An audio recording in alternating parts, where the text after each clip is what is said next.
tip is broken, so I had to get the big bottle out. You can see the huge difference in cleaning. That's with one hand. I'm gonna have to finish this off with two hands, but look at that. And that is table dirt, table filth, table whatever. It's not paint from your car, so this is even filthier.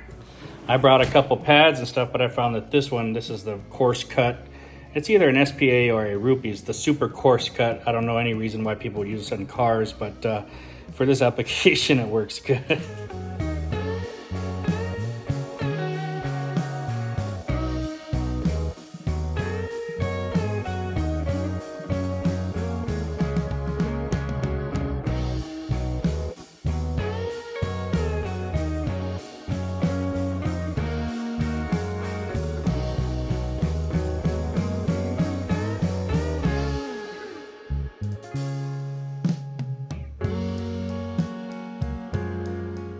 All right, so I'm still using the, I switched to the lighter cutting pad instead of the demolition blue pad. This one is rough though, and I'm still using the Beast compound from McKee's 37. But on this step, you know, I'm not trying to make this table perfect by any means. I just want some gloss back in. I want a little bit clean the top. This is some kind of, I don't know what type of plastic or material is laid down, laminate over the table here, but it can be polished, and it is being polished. So I just want some clarity back in it. Let me show you. On this side, I've done half this table all the way down, and now I'm just trying to do a little bit of polish there. Like you can see the nice gloss. Look at the difference. It's terrible.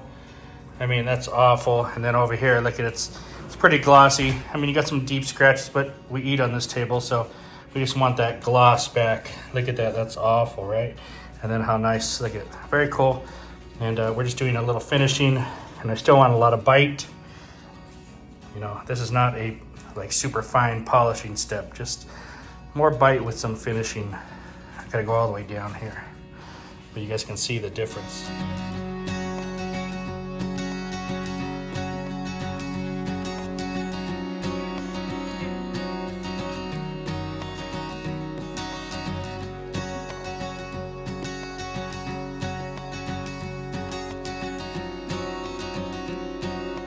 Guys, so a little bit of a different video today. I was polishing the kitchen table. Now it's some kind of lamination, so I don't really know what it is. It's got tons of deep scratches. It was just horrific. So I said, well, let me start out with one of these pads, and I forget who makes this. The back doesn't have it. It could be something like a Buff and Shine, or maybe you guys would know.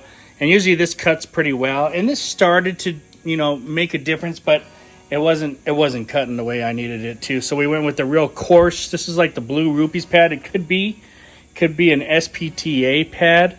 Usually SPTA has the name on the back. So it's been a while since I've had to pull this out. Couldn't tell you what the last time I pulled it out was for, but besides playing with it, but I know it's the really coarse. You can see that there. And boy, this thing does the job. Paired up with the McKee's 37 Beast compound.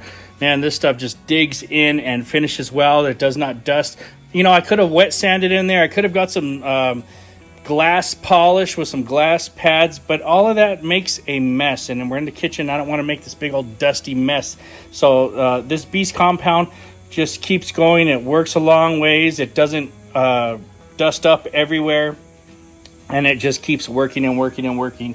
And so when I found out the combination with the coarse pad, then I stuck with that, and I kept going. You know, I did this for a little bit of polishing at the end.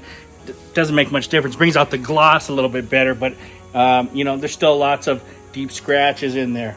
For cleaning the pads, McKee's 37 pad cleaner, the best on the market. Absolute, nothing better than this. If you have something better and you've tried it, you've tried both, let me know, because I've tried a few different ones, and yes, some work really well.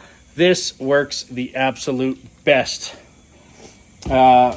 I can't remember what I put inside here. Oh, it could be like a Wolfgang, I want to say, type of paint prep. It's not the Geon one. I already used all that up. I just use this as a sprayer.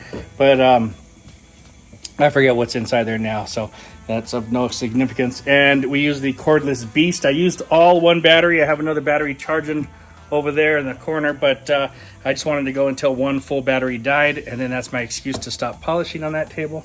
So having a little fun here. It is a huge difference, and if you guys haven't tried this compound here, it is fantastic. Pair it with your favorite pad. It will cut and finish very nicely with long work times and little bits of dusting. Obviously the polishing pad cleaner, and guys, it's all about trial and error. Started, finished, I mean, went to this one because it just seemed to work better, and kind of finished off with that a little bit. So you never know, you got to try different stuff, guys. Thanks for watching. Different kind of video. You never know what you're going to need the detailing tools for, but they come in handy for all sorts of jobs. Now I'm going to look around and see what I'm going to put on top of that to kind of ceramic coat it, or I'm just going to put some kind of sealant on there. I don't know. You're not going to know either. Maybe I'll tell you, maybe I won't. Talk to you guys later.